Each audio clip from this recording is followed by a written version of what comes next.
Kalau kalian fans Arsenal sejati, wajib untuk subscribe channel ini dulu ya, agar tak ketinggalan kabar Arsenal terbaru dari kami. Terima kasih. Inilah alasan mengapa Arsenal wajib mendatangkan Alisson Becker dari Liverpool.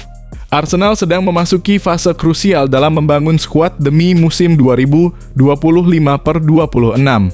Mikel Arteta memang berhasil menjadikan The Gunners tim yang kompetitif, tapi posisi penjaga gawang masih jadi perhatian. Di tengah panasnya bursa transfer, satu nama muncul sebagai solusi ideal jangka pendek dan panjang, Alisson Becker.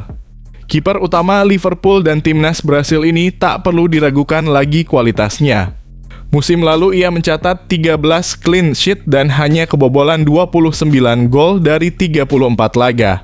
Di Premier League saja, ia membukukan 9 clean setunggul dari Kelleher. Penyelamatannya di Liga Champions saat lawan PSG juga luar biasa, dengan 16 penyelamatan dalam 2 leg. Tak cuma soal refleks, Alisson unggul dalam distribusi bola. Filosofi permainan Arsenal yang menekankan build-up dari belakang akan sangat cocok dengan gayanya sebagai sweeper kiper. Ditambah pengalamannya di timnas Brasil dan mental juara bersama Liverpool, Alisson jelas bukan kiper biasa. Dengan performa David Raya yang naik turun musim lalu, bukankah ini saatnya Arsenal berpikir besar? Bagaimana menurutmu, Gunners? Perlukah Alisson Becker datang ke Emirates? Tulis pendapatmu di kolom komentar. Inilah alasan mengapa Arsenal bisa datangkan Giorgi Mamardashvili dari Liverpool sebagai cadangan berkualitas. Menjelang musim baru, Arsenal tengah mencari solusi cerdas untuk memperkuat posisi penjaga gawang. Nama Giorgi Mamardashvili, kiper muda berbakat asal Georgia, tiba-tiba mencuat sebagai opsi ideal. Meski baru direkrut Liverpool dari Valencia dengan nilai hingga 35 juta, ia saat ini masih dipinjamkan, membuka celah peluang yang menarik bagi Arsenal. Statistiknya luar biasa, 13 clean sheet dan 11,3 gol dicegah di La Liga musim 2023/24, tertinggi di Spanyol. Di Euro 2024, ia bahkan jadi kiper paling sibuk dengan 29 penyelamatan mengalahkan Pickford dan Verbruggen. Ketangguhannya di bawah Mister pun dibuktikan saat hadapi Czechia dengan 11 penyelamatan dalam satu laga. Walau musim lalu sempat menurun dalam efisiensi penyelamatan, perkembangan distribusi bolanya menunjukkan peningkatan signifikan, khususnya di Nations League 2025. Usia muda, pengalaman internasional, serta potensi jangka panjang membuatnya sangat cocok untuk menjadi bagian dari proyek Arsenal. Bagaimana menurut kalian, Gunners? Haruskah Arsenal mencoba merekrut Mamardashvili sebelum Liverpool memberinya peran utama? Tulis pendapat kalian di kolom komentar. Inilah alasan mengapa Arsenal wajib mendatangkan Pau Cubarsí dari Barcelona. Arsenal kini berada di titik krusial dalam memperkuat lini belakang. Di tengah kejutan bursa transfer, nama Pau Cubarsí bek muda milik Barcelona muncul sebagai opsi masa depan yang sangat menjanjikan. Usianya baru 18 tahun, tapi ia sudah jadi andalan Barcelona dengan 56 laga musim lalu dan ikut membawa mereka juara La Liga. Cubarsí bukan hanya piawai bertahan, tapi juga luar biasa dalam membangun serangan. Akurasi umpannya di La Liga mencapai 93,2%, bahkan dalam satu laga timnas U21 ia mencatat 151 operan. Ia juga aktif dalam duel intercept dan mencatat MVP saat melawan Napoli di Liga Champions. Dengan 11 clean sheet dari 13 laga Eropa, statistiknya tak bisa dianggap remeh. Tak kalah impresif, ia jadi debutan termuda sebagai bek Spanyol dan membawa negaranya merebut emas Olimpiade Paris 2024. Dengan kontrak hingga 2029 dan klausul 500 juta, jelas ia bukan talenta biasa. Menurut kamu, Gunners, haruskah Arsenal berani selangkah lebih maju dan mendatangkan Cubarsí sebagai fondasi pertahanan masa depan? Yuk, beri pendapatmu di kolom komentar. Mendatangkan Andriy Lunin dari Real Madrid. Opsi Arsenal untuk kiper utama. Arsenal sedang berada di fase penting dalam menyusun kekuatan demi ambisi menjuarai Liga Inggris dan bersaing di Eropa.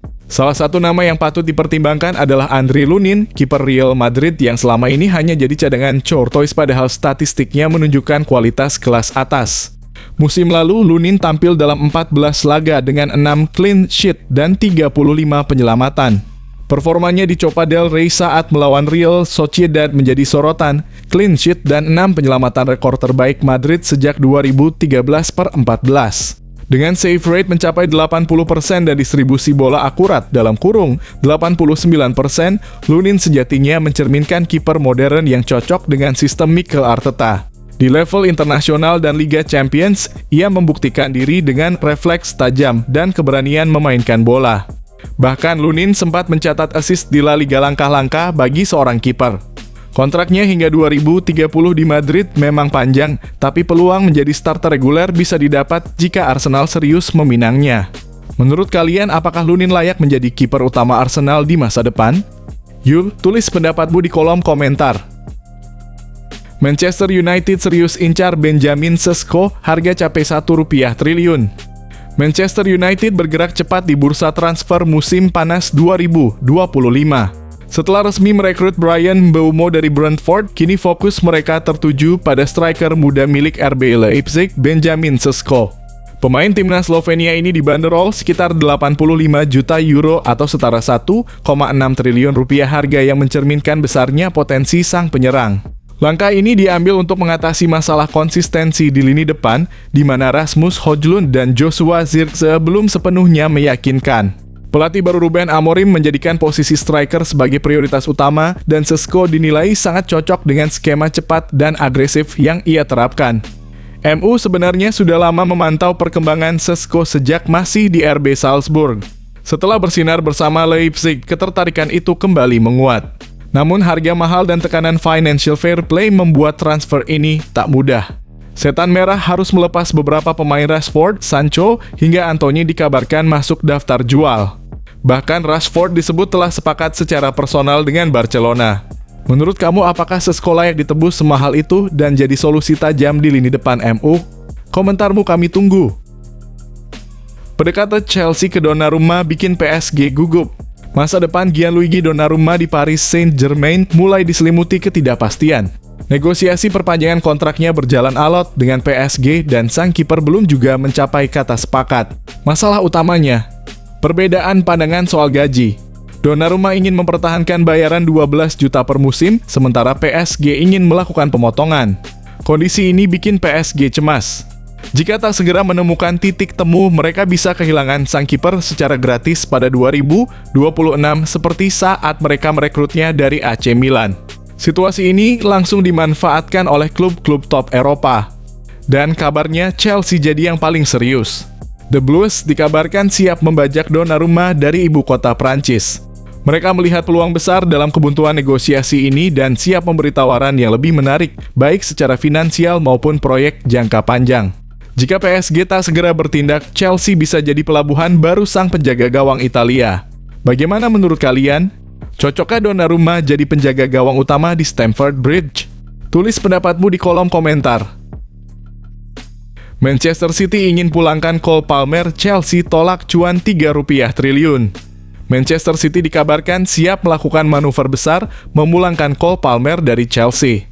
Laporan Fitchages menyebutkan The Citizen siap mengajukan tawaran fantastis sebesar 170 juta euro dalam kurung sekitar 3,2 triliun rupiah demi membawa pulang sang bintang muda ke Etihad Stadium. Sejak dilepas ke Chelsea pada 2023, Palmer berkembang pesat. Di musim debutnya bersama The Blues, ia mencatatkan 40 kontribusi gol dari 45 laga, pencapaian luar biasa untuk pemain berusia 23 tahun.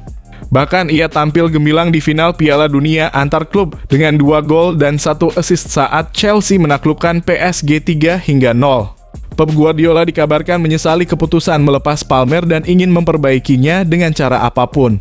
Meski sudah merekrut Ryan Cherki dan Tijani Reijnders untuk mengisi lini tengah pasca kepergian De Bruyne ke Napoli, Guardiola disebut masih merasa ada ruang yang belum tergantikan, Palmer.